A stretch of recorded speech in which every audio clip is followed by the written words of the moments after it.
పరదేవతను గురించి తపస్సు చేసి, ఆమె తమ కుమార్తెగా పుట్టేటట్టు వరం పొందమని మేనకా హిమవంతులకు చెప్పి, బ్రహ్మ, విష్ణు, మహేంద్రాదులు వింధ్య పర్వతానికి వెళ్ళి, అక్కడ తపస్సు చేస్తున్న మహాదేవిని స్తోత్రం చేశారు.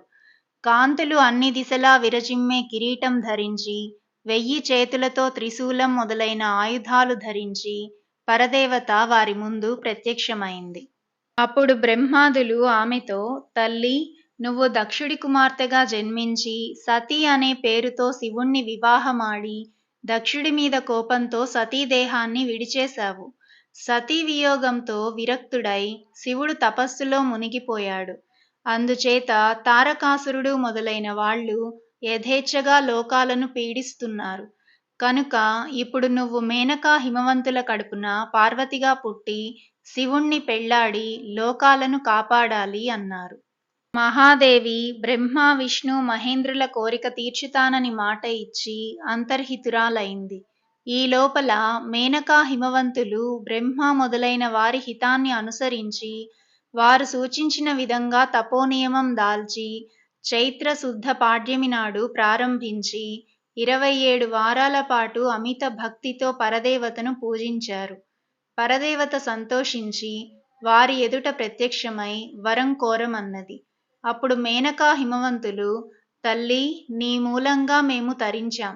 మాకు బలశౌర్య గుణాఢ్యులైన 100 మంది కొడుకులను ప్రసాదించి మా గర్భవాసాన కుమార్తెవుగా పుట్టి లోకరక్షణార్థం శివుణ్ణి పెళ్లాడి మాకు శాశ్వతమైన కీర్తిని కలిగించు అని కోరారు. పరదేవత వారి కోరికలు తీరుస్తానని వరమిచ్చి అంతర్ధానమైంది. మేనకా హిమవంతులు తమ ఇంటికి తిరిగిపోయి సుఖంగా ఉన్నారు.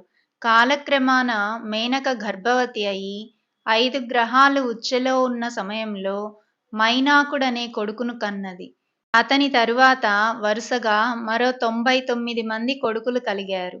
వారి తరువాత మేనక తిరిగి గర్భం దాల్చి 9 మాసాల 15 రోజులకు ఆరుద్ర నక్షత్రం గల చైత్ర శుద్ధ నవమి నాడు పార్వతిని కన్నది. ఆ సమయంలో దిక్కులు వెలిగాయి. దేవతలు పుష్పవృష్టి కురిపించారు.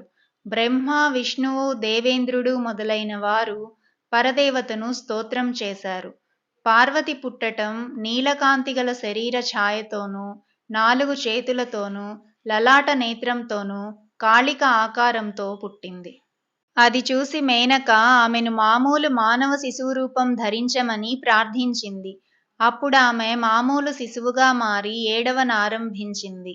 తనకు కుమార్తె కలిగిందన్న వార్త విని హిమవంతుడు పరమానంద భరితుడై పురోహితులను, బ్రాహ్మణులను వెంటబెట్టుకుని పురిటింటికి వచ్చి పచ్చకర్పూరపు దీపాలు వెలిగింపచేసి కస్తూరి జలం చల్లించి నృత్యగానాలు ఏర్పాటు చేసి బ్రాహ్మణుల చేత ఆశీర్వచనం చేయించి వారికి ధనము, ధాన్యము, బంగారు ఆభరణాలు, పట్టు పీతాంబరాలు ఇచ్చి కొడుకులతోనూ కూతురితోనూ సుఖంగా జీవించసాగాడు. పార్వతి క్రమంగా పెరిగి పెద్దవుతున్నది. ఆమె చెలికత్తెలతో ఆడేది. మదించిన సింహాలను ఎక్కి కొండలన్నీ తిరిగేది.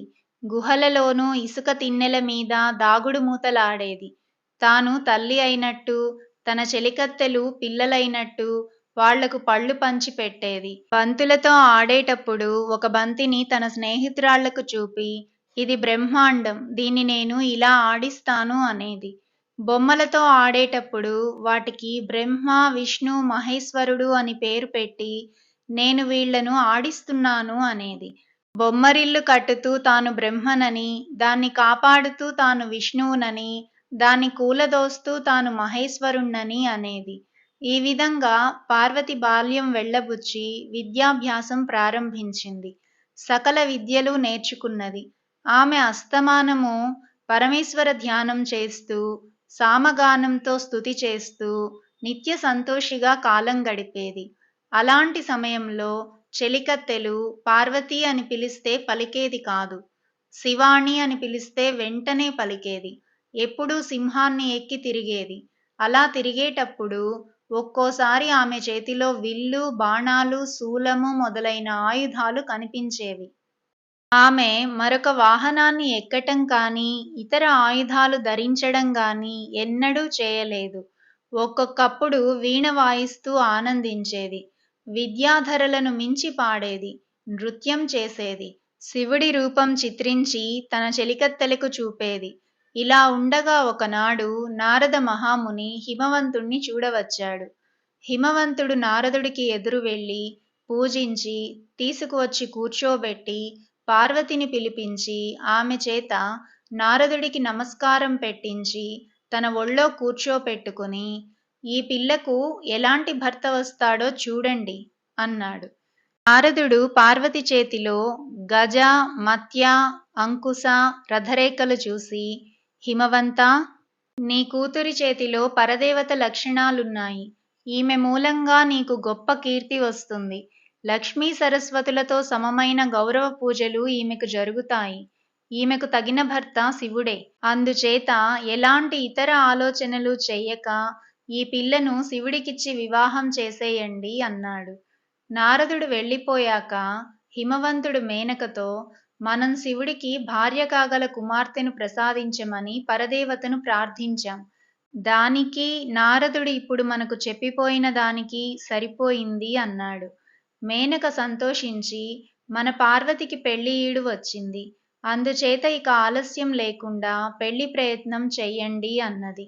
శివుడు సతిపోయాక ఆమె శరీరాన్ని మూపున వేసుకుని ప్రపంచమంతా తిరుగుతూ గంగాసాగర సంగమం వద్ద కాళీఘట్టంలో నృత్యం చేస్తూ ఉండగా విష్ణువు తన మాయచేత సతిని కాళీ రూపంలో అక్కడ స్థాపన చేయించి శివుడికి జ్ఞానం ఉపదేశించాడట. అప్పుడు శివుడు వైరాగ్యం పొంది వీరాసనం వేసుకుని తపస్సులో లీనమైపోయాడు. అయితే శివుడు భక్తవత్సలుడు. తపస్సుతో ఆయన్ను సాధించవచ్చు. అందుచేత మనం పార్వతి చేత శివుణ్ణి గురించి తపస్సు చేయించుదాం అని హిమవంతుడు మేనకతో అన్నాడు. ఆ ప్రకారమే ఆ తల్లిదండ్రులు పార్వతిని శివుణ్ణి గురించి పట్టుదలతో తపస్సు చేయ నియమించారు. తరువాత మేనకా హిమవంతులు పార్వతీ సమేతులై శివుడు తపస్సు చేసుకుంటున్న కైలాసానికి వెళ్ళారు. ఆయన చుట్టూ గణాధిపతులు ఆయుధాలు ధరించి నిలిచి ఉన్నారు. కొందరు శివుడి సపర్యలు చూస్తున్నారు. హిమవంతుడు శివుడి సమీపానికి వెళ్ళటానికి రుద్రగణాల వాళ్ళు అనుమతించారు. ఇంతటితో శివపురాణంలోని 4వ భాగం సమాప్తం.